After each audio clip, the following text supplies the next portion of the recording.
Kali ini aku akan menceritakan kenapa sih akhirnya aku berhenti minum teh daun jati Cina.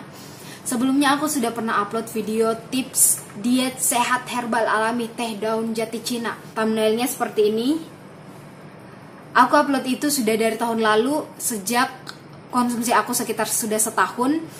Jadi total aku mengkonsumsi teh daun jati Cina itu sekitar 1 tahun lebih sedikit. Aku berhenti 2019 minumnya. Dulu waktu pertama kali aku minum teh daun jati Cina ini, aku stok banyak, so that's why kenapa aku meminum teh daun jati Cina ini dalam jangka panjang dan jangka lama. Video itu aku sudah menjelaskan bagaimana efek yang ditimbulkan sama tubuh aku, gimana pengalaman aku ketika aku minum teh daun jati Cina selama beberapa bulan itu. Jadi aku mau bilang, aku berhenti minum teh daun jati Cina itu bukan karena dia tidak berhasil, no. Dia berhasil di aku, tapi aku kemudian menemukan kejanggalan. Dan selama aku mengkonsumsi teh daun jati Cina itu selama setahun, aku tidak mendapatkan aku tidak menemukan kendala yang berarti di dalam tubuh aku selain lancarnya pencernaan aku yang secara berlebihan yang sudah aku jelaskan di video sebelumnya. Dan aku pikir semua orang yang mengkonsumsi teh daun jati Cina juga mengalami hal yang sama. Aku sudah menjelaskan lengkap di video sebelumnya, jadi silahkan kalian nonton. So, kenapa sih akhirnya aku berhenti? Jadi aku berhenti sebenarnya alasan pertamanya itu karena stokku udah habis dan aku nggak mau restock lagi. Bukan stoknya habis sih, sebenarnya daunnya udah kering banget gitu, udah mencoklat, jadi sudah tidak layak konsumsi lagi. Kenapa akhirnya aku tidak merestock? Karena di video aku sebelumnya ada yang komen bahwa selama dia berhenti stop minum teh daun jati Cina, dia menyadari ada perubahan dalam tubuh dia. Apa itu? Dia mengalami susah buang air besar ketika dia tidak mengkonsumsi minuman teh daun jati Cina ini. Nah, pada saat aku membaca komennya itu, aku masih dalam posisi mengkonsumsi. Aku masih dalam posisi mengkonsumsi yang akhirnya aku membuat eksperimen. Bener gak sih apa yang dia bilang ini? Karena notabene aku ketika mengkonsumsi teh daun jati Cina itu, walaupun aku nggak intens di akhir-akhir itu, walaupun aku nggak intens nggak minum setiap hari, tapi minimal 2-3 hari aku pasti minum. Karena dalam 2-3 hari itu pasti ada hari dimana aku benar-benar makan banyak gitu. Aku memuaskan diri aku untuk makan banyak, dan ketika aku makan banyak itu baru aku minum lagi. Jadi aku nggak menyadari apa yang dibilang sama viewerku ini yang mengatakan bahwa ketika dia nggak minum maka BAB-nya kurang lancar. Akhirnya aku buatlah eksperimen. Aku minumlah hari ini misalnya, aku minum hari ini. Ternyata memang benar pencernaan aku kurang lancar. Itu berlangsung sekitar 2 mingguan. Tapi maksudnya enggak 2 minggu, enggak pas 2 minggu aja baru kamu BAB, enggak. Kamu BAB tuh bener-bener kayaknya kalau nggak salah inget ya, itu 2-3 hari baru bisa BAB.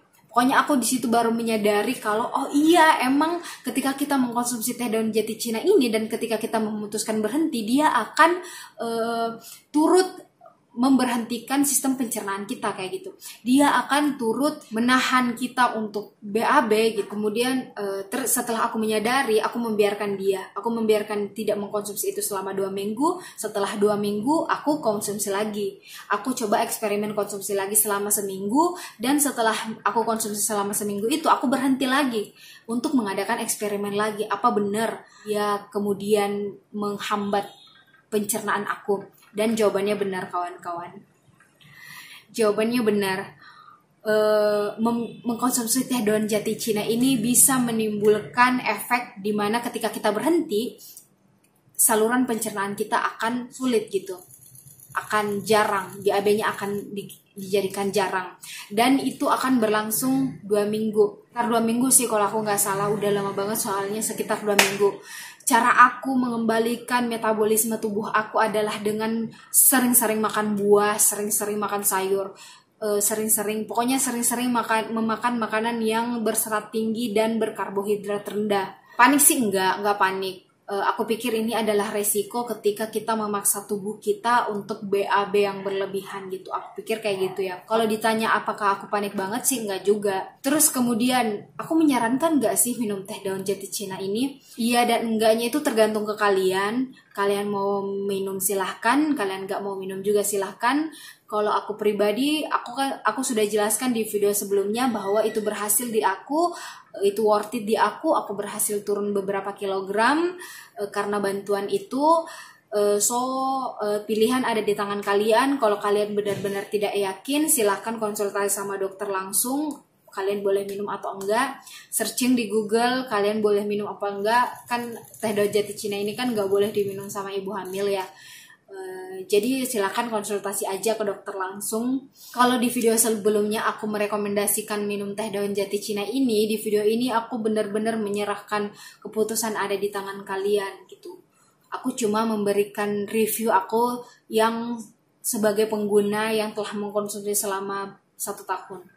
Nah, setelah aku mengkonsumsi teh daun jati Cina itu, aku juga pernah mencoba metode diet sehat lain yang berbau herbal, yaitu dengan menggunakan jeruk nipis. Jeruk nipis ini aku konsumsi secara ekstra selama beberapa hari, 2 minggu, dan memang pencernaanku lancar. 1 hari itu aku bisa BAB sampai 3 kali. Setelah aku berhenti melakukan metode diet jeruk nipis itu, akhirnya BAB ku jadi tidak lancar kemudian.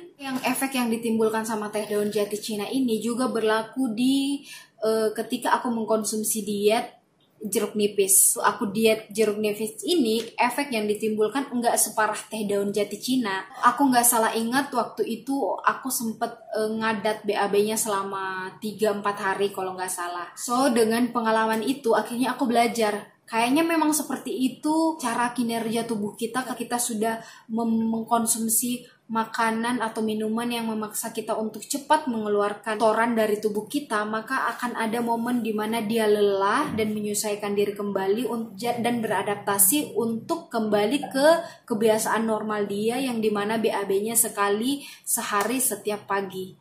Itu sih menurut aku. Dan saran aku sih seperti yang aku udah bilang tadi, sering-sering makan sayur, sering-sering makan buah untuk melancarkan, untuk cepat mengembalikan sistem metabolisme tubuh kalian, sistem kerja tubuh kalian dalam memproses kotoran. Sekali lagi aku mau bilang, keputusan ada di tangan kalian. Kalian mau konsumsi silakan, kalian gak mau konsumsi juga gak apa-apa, atau kalian ragu-ragu silakan langsung aja konsultasi sama dokter. So sekian video aku hari ini. Thank you so much for watching. See you on my next video. Bye.